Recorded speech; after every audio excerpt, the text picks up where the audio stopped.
Siapa sebenarnya Aji? Atau memang aku yang terlalu polos hingga tidak menyadari siapa sebenarnya Aji? Tapi orang seperti Pak Dion tidak mungkin akan sebodoh itu hingga tidak menyadarinya. Dan kenapa setiap aku mencoba untuk melihatnya, yang ada hanya kabut gelap tak berujung. Sekarang pandanganku tajam ke arah Aji. Walaupun aku tidak bisa melihatnya dengan jelas dan hanya sebatas bayangan di kegelapan, tapi aku tahu dengan jelas jika itu adalah Aji dan benar-benar Aji. Sebegitu inginnya dia mencelakai aku hingga menarikku dengan paksa ke tempat ini. Gue gak tahu lo punya masalah apa sama gue, tapi kalau lo emang ada hubungannya sama semua ini, gue bisa pastiin lo bakal gue akhirin malam ini, ujarku dengan sebisa mungkin menahan emosiku. Aku gak nyangka kalau emang harus berakhir kayak gini, ujar Aji yang secara tiba-tiba sudah ada tepat di belakangku. Memang harusnya berakhir kayak gini hingga kita saling tahu siapa kita masing-masing, ujarku yang tanpa disadari oleh Aji sudah mencekik lehernya dari samping sisi kirinya. Jika hanya bergerak ringan aku pun bisa, tapi aku selangkah di depan Aji saat aku sudah menduga jika Aji akan muncul di belakangku. Sekarang aku berhasil melumpuhkannya. Dengan sedikit tekanan yang aku berikan, sekarang Aji hanya bisa mengerang dan semakin lama semakin melemas seiring dengan tangan kanan yang kugunakan untuk mencekik Aji perlahan semakin mengeluarkan cahaya merah. Aji mengerang sebisanya, tapi aku sama sekali tidak mengurangi tekananku dan malah semakin menambahnya. Sekarang jawab gua, ada hubungan apa lu sama semua ini? Jawab anjing, ucapku dengan diakhiri dengan bentakan yang cukup keras ke orang yang sedang kutekan seluruh tenaganya hingga dia tak bisa bergerak sedikit pun.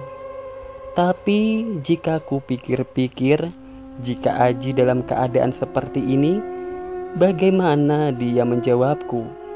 Tapi sama sekali tidak keren jadinya jika Aji tahu apa yang sedang ku bingungkan sekarang. Blok, blok. Aji terjatuh tak berdaya setelah aku melepaskan cekikanku di lehernya. Hanya erangan kecil dan suara terbatuk-batuk yang bisa ku dengar dari mulutnya. Bu. Jawab, ini di mana? Lu narik gua kemana? Apa hubungannya lu sama semua ini? Bentakku pada Aji dan melayangkan beberapa pukulan ke wajah Aji yang sudah tak berdaya. Percuma aja kayaknya, dan selamat, lu udah berhasil buang-buang waktu gua, ujarku dengan sangat emosi setelah menunggu beberapa saat, tapi tidak ada satu patah kata pun yang keluar dari mulut Aji. Sejenak aku mencoba menenangkan pikiranku. Sebenarnya aku sangat ingin menghajarnya habis-habisan saat ini juga, tapi dia pun temanku. Bagaimana jika aku tak mampu mengontrol emosiku dan akhirnya mengakhiri nyawanya? Ayo dong, yuk ngomong, ujarku dalam hati sambil mengguncangkan kerah bajunya. Tiba-tiba sebuah pukulan mendarat di pipiku hingga membuat tubuhku terpental sejauh beberapa meter. Erangku sambil mencoba kembali berdiri. Pak Dion, lanjutku setelah melihat sesosok laki-laki yang berdiri di samping Aji dan mencoba membantunya berdiri, walaupun sekilas aku bisa melihat Pak Dion baru saja menancapkan sebuah tombak ke tanah. Sial, apa jadinya jika dia menggunakan benda itu untuk menyerangnya tadi? Tapi tunggu dulu, apa-apaan ini? Kenapa tiba-tiba aku terjebak di sebuah battle royale yang tak pernah kuinginkan sebelumnya? Apa sebenarnya yang terjadi? Kenapa Pak Dion menolong Aji? Diem di situ, Ndra, bentak Pak Dion padaku saat aku bergerak mendekati mereka. Wajah Pak Dion tampak sangat marah dan penuh kepanikan saat ini. Tapi sebenarnya di mana aku ini? Kenapa tiba-tiba satu persatu orang muncul dan menjadi musuhku? Saya nggak tahu apa hubungan Bapak sama Aji dengan semua ini. Tapi kalau emang bener kalian berkaitan, mohon maaf sebelumnya. Saya nggak akan tinggal diem, ujarku emosi dengan melafalkan beberapa baris amalan. Maka dalam sekejap kedua telapak tanganku kembali menyala dan mengeluarkan cahaya merah yang terang, dan perlahan mulai berjalan mendekati mereka berdua. Jedum. Sebuah hentakan besar ke tanah tiba-tiba terjadi di sekitar kami, diikuti dengan sebuah kabut tebal yang menyelimuti kami semua dengan sangat cepat dan terlalu cepat hingga aku belum sempat bereaksi akan suara keras yang tadi. Tapi apalagi sekarang? Kenapa aku jadi seperti sedang bertarung melawan Kagura yang bisa berpindah-pindah dimensi dan ada di anime Naruto? Andai saja aku bisa menggunakan Rasengan atau Chidori. Sial, sial, sial. Sekarang mereka berdua benar-benar tak terlihat olehku di tengah kabut tebal ini. Sebenarnya ada apa antara Kalimantan dan kabut? Wus, wus. Sangat terasa olehku ada sebuah angin pelan yang meniup kabut ini hingga perlahan menghilang di sekitarku. Sedikit samar memang, tapi aku mulai bisa kembali melihat Pak Dion dan Aji berada tak jauh di depanku. Tak kusia-siakan kesempatan ini dan langsung berlari ke arah mereka berdua. Tak peduli di mana aku sekarang, tak peduli siapa mereka. Sekarang mataku sudah digelapkan oleh emosi, dan emosi ini memaksaku untuk menyerang semua orang yang akan menghalangi jalanku. Fokus pada satu titik, jangan pedulikan apa yang gak perlu. Lari secepat apa yang lu bisa, lumpuhin target gak kurang dari setengah detik, ujar Pak Aksa sambil menendang-nendang pelan tubuhku yang sudah tak berdaya karena kelelahan. Lah, ngapain masih ngampar lu? Bangun! Lanjut Pak Aksa yang diakhiri dengan tendangan yang cukup keras ke arah tulang rusukku. Buk! Erangku saat menahan rasa nyeri setelah Pak Aksa menendangku. Tapi kenapa kita mesti gerak, Pak? Saat kita sendiri aja udah bisa lumpuhin orang dari jarak jauh. Tanyaku dengan sebisa mungkin mencoba untuk berdiri. Lu lihat pohon-pohon yang ada sekeliling kita ini? Kalau kita ngikutin cara berpikir lu, apa bedanya kita sama pohon itu? Diem, gak gerak, pasrah sama semua keadaan yang akan datang. Tapi kalau kita bergerak, itu artinya kita ngurangin kemungkinan keadaan buruk datang dengan menyerang secepat mungkin dan diakhiri dengan hitungan nafas, ujar Pak Aksa dengan mendekati salah satu pohon besar yang ada di dekat kami dan brek. Dia memukul batang pohon besar itu dengan telapak tangannya, dan setelah dia menyingkirkan tangan yang kemudian terlihatlah sebuah lubang. Lubang dengan diameter sekitar 10 cm dan menembus pohon besar ini. Aku benar-benar hanya bisa takjub dan tak mampu membayangkan apa yang akan terjadi jika pukulan itu sampai mendarat di tubuhku. Mungkin akan berlubang dan berakhirlah aku dan seluruh mimpiku selama ini. Tapi walaupun sekilas dan sekejap aku bisa melihat jika telapak tangan Pak Aksa mengeluarkan cahaya merah yang cukup terang. Satu lagi, Ndra, ujar Pak Aksa yang lalu melangkah menghampiriku. Pukul gua, ujarnya pelan saat berhenti di hadapanku. Tanpa ragu, aku langsung melancarkan kepalan tanganku ke arah wajahnya dan krep. Dengan sigap dia menangkap tanganku, tapi kali ini bukan sekilas, tapi benar-benar nyata. Jika tangan Pak Aksa yang memegang tangan kananku mengeluarkan cahaya merah, perlahan tapi pasti genggaman tangannya itu terasa panas dan semakin panas. Tak hanya panas yang kurasakan, tapi tenggorokanku sulit untuk menghirup udara dan saraf di seluruh tubuhku hampir seperti tak bekerja dengan semestinya hingga aku akhirnya berlutut di depan Pak Aksa yang sedang tersenyum melihat keadaanku. Jangankan meminta ampun, berbicara saja, bahkan mengerang saja. Sekarang aku tidak mampu. Hingga beberapa menit kemudian Pak Aksa melepaskan tangannya dan aku pun tersungkur ke tanah dengan tidak berdaya. Sangat lega rasanya, semua tekanan yang kurasakan di tubuhku telah lenyap. Mungkin jika diteruskan beberapa detik lagi, aku akan pergi menghadap Yang Maha Esa. Ini namanya disensor. Lu boleh make ini kalau ada 3 perkara. Pertama, saat keluarga lu, khususkan orang tua dan istri, butuh perlindungan lu. Kedua, saat negara ini butuh bantuan tenaga lu. Ketiga, saat agama lu manggil lu buat jihad. Sekarang bangun, ujar Pak Aksa yang diakhiri dengan bentakan padaku. Bentar Pak, sakit, ujarku lemas sambil mencoba untuk berdiri. Buk,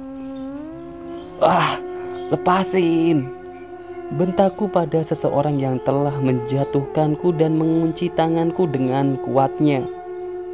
Dek, Pak Aksa, ujarku kaget saat menoleh pada orang yang sedang menindih punggungku. Lu kan belum tua, Ndra. Kok lu bisa amnesia sih sama omongan gua dulu? Ujar Pak Aksa pelan tapi tak mengurangi tenaganya. Semakin lama kabut semakin hilang dan meninggalkan kegelapan malam yang di tempat yang tak asing bagiku.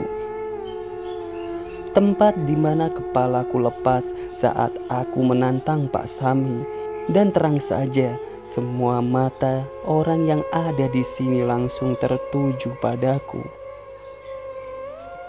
Kamu datang juga, Dan, ujar suara yang kukenal sebagai suara Pak Sami. Apa kabar, Pat? Jawab Pak Aksa singkat.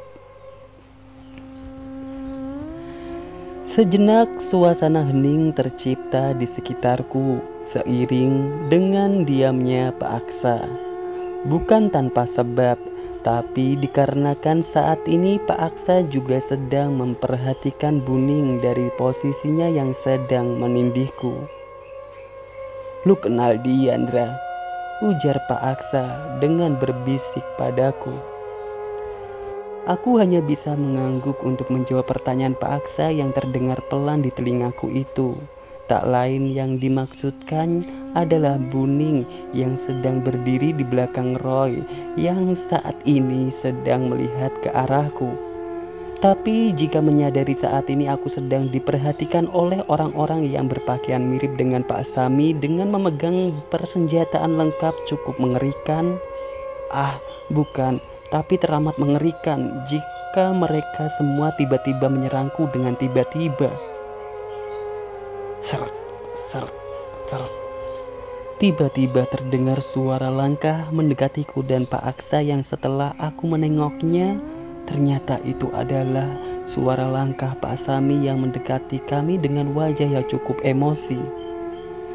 Tidak biasanya aku melihat Pak Sami dengan wajah seperti itu. Pak Sami yang selama ini aku tahu adalah orang yang sangat tenang, bahkan dalam menghadapi masalah apapun. Plak! Suara yang cukup keras terdengar saat telapak tangan Pak Sami mendarat di pipi Ida yang entah sejak kapan sudah berdiri di dekatku dan Pak Aksa. Tak ada sepatah kata pun yang keluar dari mulut Ida saat ditampar dengan keras oleh Pak Sami yang adalah ayahnya sendiri.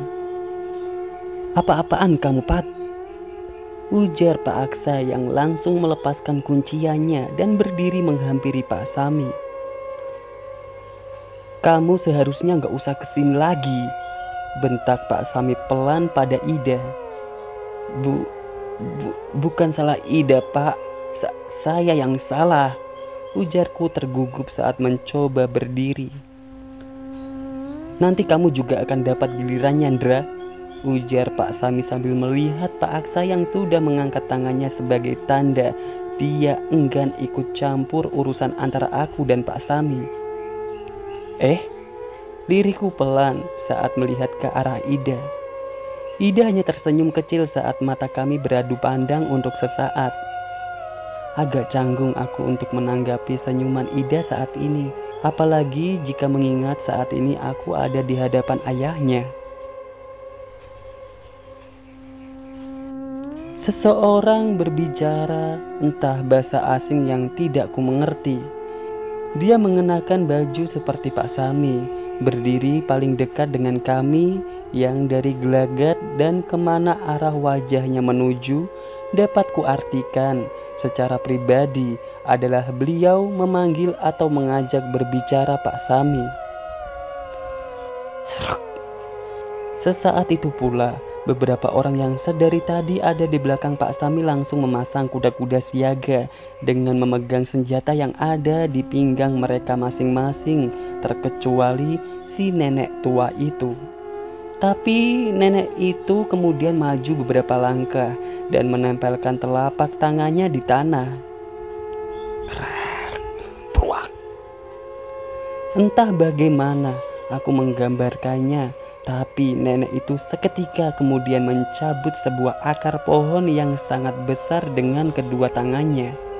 Ya, tanpa ada keraguan, dia mencabut akar itu dan kemudian melemparkannya ke arah orang yang tadi berbicara pada Pak Sami, tapi dapat dengan mudah dihindari olehnya.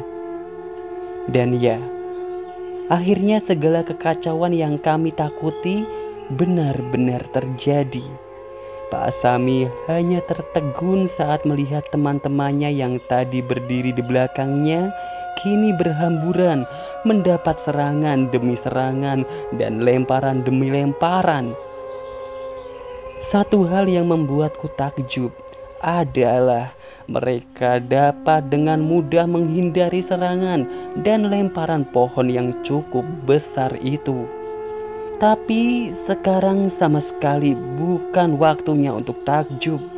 Di antara mereka pasti ada yang membawa panah atau sumpit. Jika kedua benda itu dilepaskan pada sudut yang tak terlihat, maka akan habislah sudah bagi yang lengah.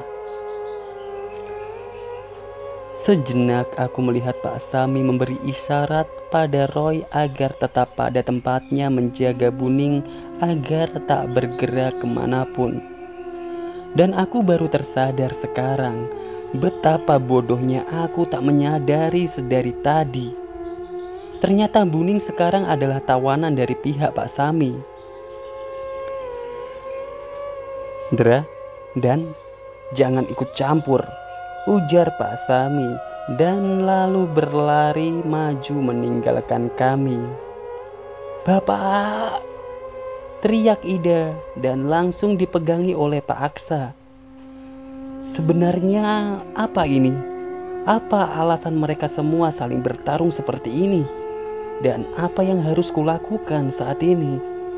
Sejenak aku menengok ke arah Pak Aksa yang sedang sibuk memegangi Ida yang terus-menerus berteriak histeris memanggil bapaknya.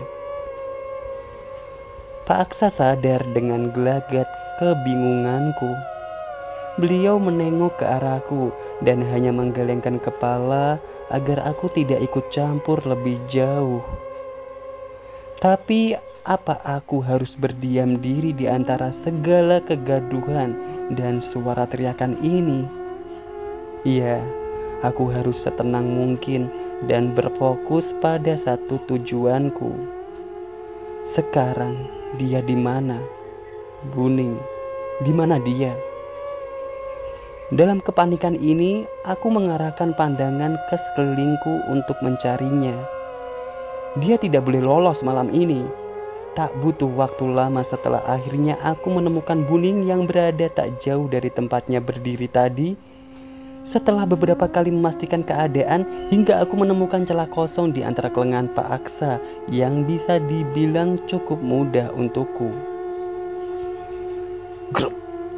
Hanya butuh sepersekian detik untukku agar berhasil meraih tangannya.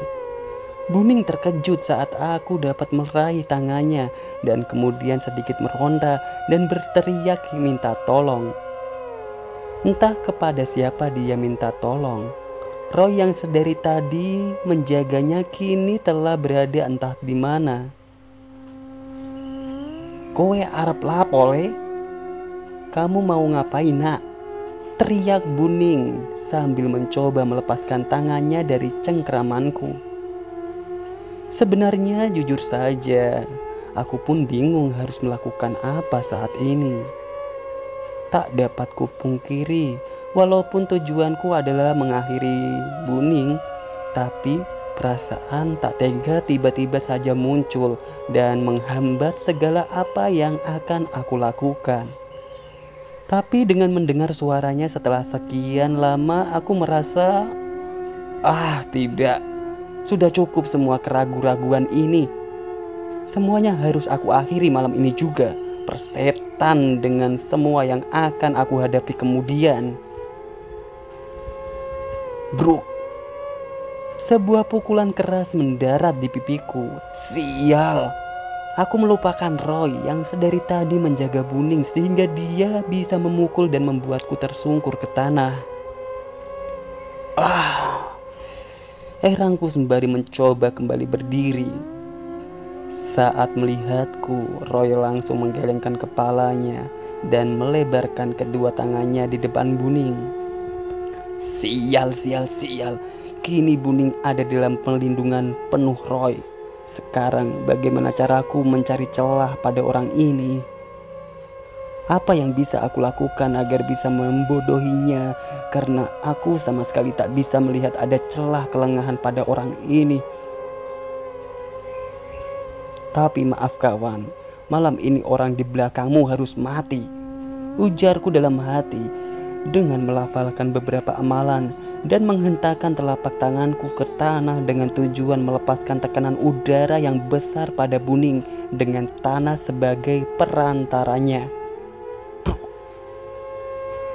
Belum sempat seranganku mengenainya, Roy sudah menarik tangan Buning dan melompat ke salah satu dahan pohon dan aku pun hanya bisa dibuat tercengang olehnya. Seperti inikah pertarungan yang asli? Sebuah pertarungan dengan pertaruhan nyawa. Dra, suara Pak Aksa memanggilku dengan suara yang cukup lantang. Benar saja, setelah aku menengok ke arahnya, Pak Aksa sedang mengarahkan telapak tangan kirinya tepat kepadaku dan pruak! Sebuah hantaman keras mengenai tubuhku seketika sehingga membuatku terlempar jauh. Entah berapa meter tepatnya aku terlempar. Mungkin 5 meter atau mungkin 10 meter. Sial. Sejak kapan Pak Aksa bisa menggunakan jurus yang mirip Shira Tensei ini? Apa aku yang terlalu bodoh untuk menyadarinya? Tapi yang aku tahu tubuhku rasanya seperti ditabrak sebuah bis yang tanpa ampun menerjangku. Masih belum berakhir, masih belum. Gerutuku dengan setengah berteriak saat mencoba kembali berdiri di tengah kesadaranku yang mulai menghilang karena hantaman serangan Pak Aksa. Dek. Entah sejak kapan Tapi kini leherku sudah berkalungkan sebuah parang yang cukup panjang, dan dari bentuknya jelas jika ini bukan kepunyaan Pak Sami. Berhenti, berhenti sekarang biar kami yang urus dia, ujar suara orang yang memegang parang itu di belakangku. Tapi siapa? Siapa orang ini? Walaupun aku ingin tahu, tapi tubuhku saat ini benar-benar tak mampu untuk digerakkan. Ayolah, sedikit lagi aku berhasil membunuhnya. Sedikit lagi, tinggal sedikit lagi.